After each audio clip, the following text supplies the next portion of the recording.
ठीक है। Good morning बच्चों, केमिस्ट्री फैमिली में आपका स्वागत है। बात कर रहे हैं क्लास 12 बिलियन, लेक्चर नंबर 10। आज का जो टॉपिक होगा हम बात करेंगे नॉर्मलता तथा शक्ति में संबंध।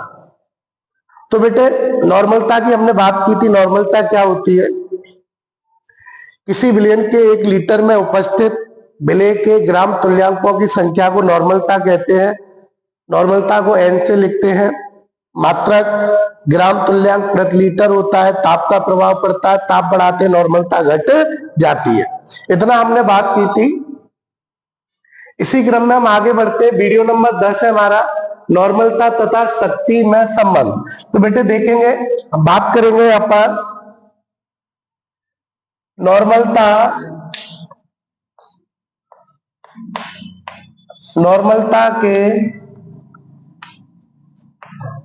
समीकरण से या सूत्र से। क्या है नॉर्मलता का समीकरण? एन बराबर विलय का भार ग्राम में बट्टे विलय का तुल्यांकी भार बट इंटू विलयन का आयतन लीटर में। समीकरण 1 है हमारे पास। सेकंड हमने बात की थी शक्ति या सामर्थ्य भी कहते हैं इसको बेटे। सामर्थ्य सामर्थ्य के सूत्र से। तो सामर्थ्य या शक्ति बराबर एस बराबर हमने बात की थी। सामर्थ्य क्या होती थी? विलय का भार ग्राम में बट्टे विलयन का आयतन लीटर में। समीकरण 2 लिया। समीकरण 1 नॉर्मलता ठीक है। शक्ति बराबर है विलय का भार ग्राम में बट्टे विलयन का आयतन लीटर में। समीकरण 2। अब बेटा हम देखो समीकरण 1 और 2 में बात करें। नॉर्मलता में जो W बट्टे W ग्राम में आयतन लीटर में है, W अपॉन V लीटर के स्थान पे हम किसका प्रयोग कर सकते हैं? एस शक्ति का, क्योंकि भार बट्टे लीटर जो आयतन है वो किसके बराबर है? शक्ति के।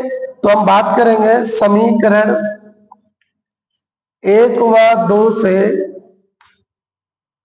नॉर्मलता बराबर क्या हो जाएगा बताइए? नॉर्मलता बराबर W upon V। W upon V क्या है बेटा? शक्ति। ये हो जाएगा शक्ति S बट्टे E हो जाएगा। क्रॉस मल्टीप्लाई कर दीजिए। क्रॉस मल्टीप्लाई करेंगे तो आपको मिल जाएगा S बराबर, देखो बेटे S बराबर क्या मिलेगा? N इंटू E मिल जाएगा मेरे बच्चों। S यहाँ पे शक्ति है, N नॉर्मलता है, E तुल्यांकी भार है। तो S बराबर यहाँ पर है शक्ति, या इसको हम सामर्थ्य भी कहते हैं या ग्राम प्रति लीटर सांद्रण कहते हैं। N सर क्या है? N मेरे प्यारे बच्चों नॉर्मलता है।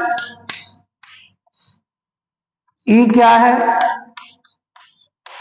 E तुल्यांकी भार है विलय का।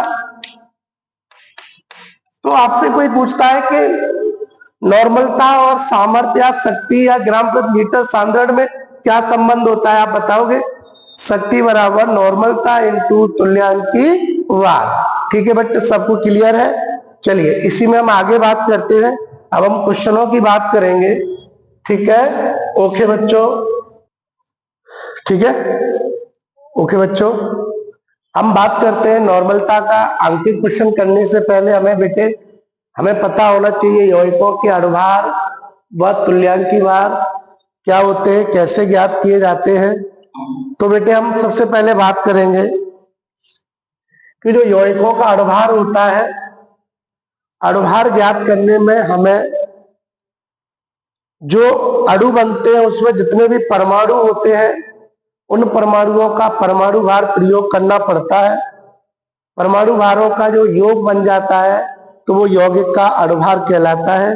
अगर जैसे हम बात करें, थोड़ा ध्यान देंगे, सामान्यतः हम बात कर रहे हैं हाइड्रोजन का परमाणु भार 1 होता है, बोलो बेटे। हीलियम का 4 होता है, लिथियम का 7 होता है, बेरिलियम का 9 होता है, बोरोन का 11 होता है, कार्बन का 12, नाइट्रोजन का 14, ऑक्सीजन का 16, ठीक है। उसके बाद सोडियम का प्रयोग होता है 11, सोडियम का 23, सोडियम के बाद magnesium 24, aluminium 27, silicon 28, phosphorus 31, sulphur 32, ठीक है।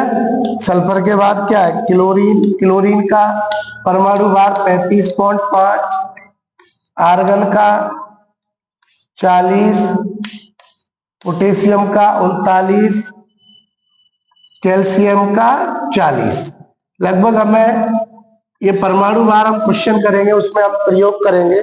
सभी बच्चों को 30 तक के तत्वों के परमाणु भार पता होना चाहिए, सारे बच्चों को, ठीक है। एक बार हाइड्रोजन का 1, हीलियम का 4, लिथियम का 7, बेरिलियम का 9, बोरॉन का 11, कार्बन का 12, nitrogen 14, oxygen 16, sodium 23, magnesium 24, aluminium 27, silicon 28, phosphorus 31, sulphur 32, chlorine 34 5.5, argon 40, potassium 49, calcium 40।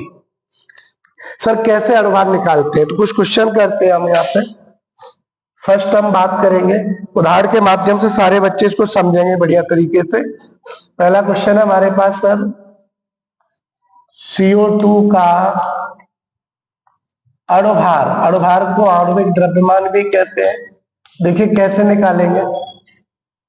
CO2 अणु में बताओ कौन कौन से परमाणु है, 2 प्रकार के तत्व या परमाणु है, कार्बन और एक क्या है बेटा, ऑक्सीजन। तो मेरे बच्चे सबसे पहले हम कार्बन की बात करते हैं। कार्बन का परमाणु भार कितना होता है बेटे, 12 होता है, 12। अब कार्बन की संख्या कितनी है, कार्बन परमाणुओं की संख्या 1 है, 1 का मल्टीप्लाई करेंगे, इस तरीके से लिख देंगे, प्लस ऑक्सीजन का परमाणु भार बेटा कितना होता है, 16। ऑक्सीजन 16 है, एक ऑक्सीजन का परमाणु भार, ऑक्सीजन कितने बेटे, 2, तो हम 2 का क्या कर देंगे, मल्टीप्लाई कर देंगे।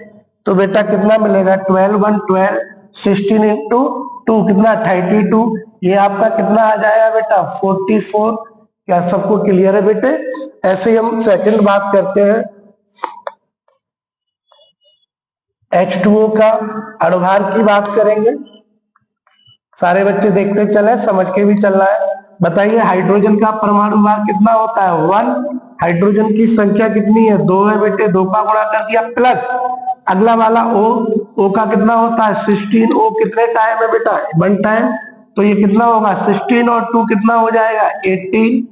अगर हम थर्ड की बात करते हैं, हमारे पास है बेटे NaCl का अणुभार निकालना है हमें। देखते हैं Na कितने बार है बेटा, 1 बार है, Cl कितने बार है, 1 बार। एक Na का परमाणु भार कितना है 35.5 इंटू 1 प्लस किलो, सॉरी बच्चों, सोडियम का परमाणु भार कितना है 23, कितने बार है सोडियम बेटा, 1 बार, प्लस क्लोरीन का कितना है बच्चा 35.5, कितना क्लोरीन है 1, इसको ऐड करेंगे, बताओ कितना मिलेगा, ये मिल जाएगा आपको 58.5, ठीक है बेटे। इसी तरीके से हम बात करते हैं 4 NaOH का अणुभार M से प्रदर्शित करते हैं, ऐसे लिख सकते हैं MnOH का, बताइए सोडियम का 23 होता है, 1 बार, ऑक्सीजन का कितना है बेटा 16 इंटू 1, हाइड्रोजन का 1 इंटू 1, टोटल अगर ऐड करेंगे कितना आएगा 14। बोलो बच्चों, अगर 5 क्वेश्चन की बात करें हम लेके चलते हैं, बताइए आपका एथिल अल्कोहल C2H5OH। देखिए बेटा M का मतलब क्या है, molecular formula, molecular weight.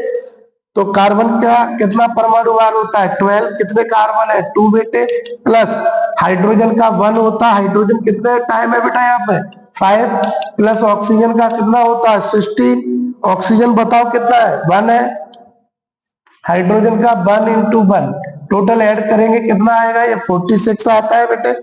Next हम बात करते हैं मॉलिक्यूलर वेट ऑफ H2SO4 का। देखो H हाइड्रोजन का 1 होता है, कितने हाइड्रोजन है 2, सल्फर का कितना है देखो वहां पे बेटा 32 है, कितने टाइम 1 टाइम है ये। ऑक्सीजन का कितना होता है 16, कितने टाइम 4, 16 चक 64, 64 32 कितना 96 2 98, ये 98 है। ठीक है बेटा, इस तरीके से हम अड़वार आराम से निकाल सकते हैं। उम्मीद करते हैं आप लोगों को समझ आ रहा है। चलिए और क्वेश्चन भी देखते हैं। अड़वार निकालने के लिए यौगिक में उपस्थित सभी परमाणुओं के परमाणु भार का प्रयोग करते हैं, हमें इस प्रकार से अड़वार उस यौगिक का प्राप्त हो जाता है। क्वेश्चन नंबर 7 देखिए, हमें अड़वार चाहिए किसका बेटा चाहिए, हमें चाहिए मेथिल एल्कोहल का CH3OH। सी कितना होता है 12, एक बार है बेटा। हाइड्रोजन का एक कितने बार है 3 बार है। ऑक्सीजन का कितना होता है 16, कितने बार एक बार। हाइड्रोजन 1 इंटू 1 ऐड करिए 16 3 कितना हो गया बेटा 19 20 22 कितना आ गया 32 आ गया बेटे।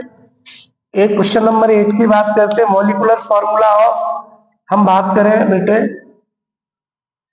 एसिटिक अम्ल CH3COOH, इसका देखते हैं। सी कितना है बेटा 12 इंटू 1, हाइड्रोजन 1 इंटू कितने बार है 3 बार, कार्बन 12 इंटू 1, ऑक्सीजन 16, लेकिन ऑक्सीजन कितने है बेटा यहाँ पे 2 है, तो प्लस हाइड्रोजन 1 इंटू 1, इसको ऐड करेंगे 16 आएगा एसिटिक अम्ल का। देख लीजिए 16 दूनी 32, ठीक है, और 12 दूनी 24, ठीक 3, कितना आ रहा है बेटा इसका एसिटिक अम्ल का 60 आएगा। क्वेश्चन नंबर 9 की बात करते हैं, यूरिया। यूरिया का सूत्र होता है NH2CO NH2। देखते हैं नाइट्रोजन, नाइट्रोजन का परमाणु भार कितना होता है 14 इंटू 1, हाइड्रोजन का 1 होता है, कितने बार है बेटा 2 बार। कार्बन का बताइए कितना होता है 12, एक बार। ऑक्सीजन का 16 कितने बार है 1 बार। फिर नाइट्रोजन है देखो 14 इंटू 1 प्लस हाइड्रोजन का 1 इंटू 2, ये पूरा आप देखोगे यूरिया का कितना आता है 16 आता है। अगर हम बात कर रहे हैं क्वेश्चन नंबर 10, अब हम ग्लूकोज की बात कर रहे हैं सर, C6H12O6 ग्लूकोज या फ्रैक्टोज का मॉलिक्यूलर फॉर्मूला सेम होता है। कार्बन का 12 कितने बार है कार्बन 6 बार बेटे। हाइड्रोजन का 1 इंटू कितने बार है 12, ऑक्सीजन का 16 इंटू 6 कितने है बेटे। अगर आप ग्लूकोज का काउंट करेंगे कितना आएगा बेटा 180 आ जाएगा। ठीक है, चलिए क्वेश्चन नंबर और क्वेश्चन देखते हैं। उम्मीद कर रहे हैं कि आप सभी बच्चों को ये समझ में आ रहे होंगे। हम बात कर रहे हैं मॉलिक्यूलर फॉर्मूला हमें चाहिए सुक्रोज का C12H22O11, कैसे निकालेंगे बताओ। कार्बन का परमाणु भार 12, संख्या भी कितनी है 12 है बेटे, प्लस लगाओ। हाइड्रोजन का कितना होता है 1, कितने हाइड्रोजन है बेटा 22 है। ऑक्सीजन का भी देख लो कितना है परमाणु भार 16, कितने ऑक्सीजन है बेटा 11। 12 12 कितना होता है 144 प्लस 22 प्लस 16 भाई 160, 160 और 16 176 हो जाएगा। इसको आप ऐड करेंगे आपको मिलेगा 342। ओके बच्चों 342। आगे देखते हैं क्वेश्चन नंबर 12। ठीक है, क्वेश्चन नंबर 12 पे चलते हैं, और भी हमें बार बार इसमें प्रयोग होंगे तो हम जानते हैं। हमें मॉलिक्यूलर फॉर्मूला चाहिए बेंजीन का C6H6। देखो बेंजीन कितना होता है कार्बन, बेंजीन में कार्बन कितना है परमाणु भार 12, कितनी संख्या 6। हाइड्रोजन 1 इंटू कितनी संख्या 6, 12 छंगे बताओ 72, 72 और 6 कितना आ जाएगा बेटा 78। ओके चलिए हम बात करते हैं बेंजीन के बाद टोलुइन C6H5CH3, कार्बन का 12 इंटू कितने बार 6, हाइड्रोजन का 1 इंटू कितने हाइड्रोजन है 5, प्लस कार्बन का 12 इंटू 1 प्लस हाइड्रोजन का 1 इंटू 3, ये कितना आएगा देखो आपका 92 आ जाएगा। इस तरीके से बच्चों हम इसमें बड़ा आसानी से हम निकाल सकते हैं यौगिकों के अणुभार। अगर हम अणुभार निकाल लेते हैं तो उसके साथ हम तुल्यांकी भार को भी ज्ञात कर सकते हैं।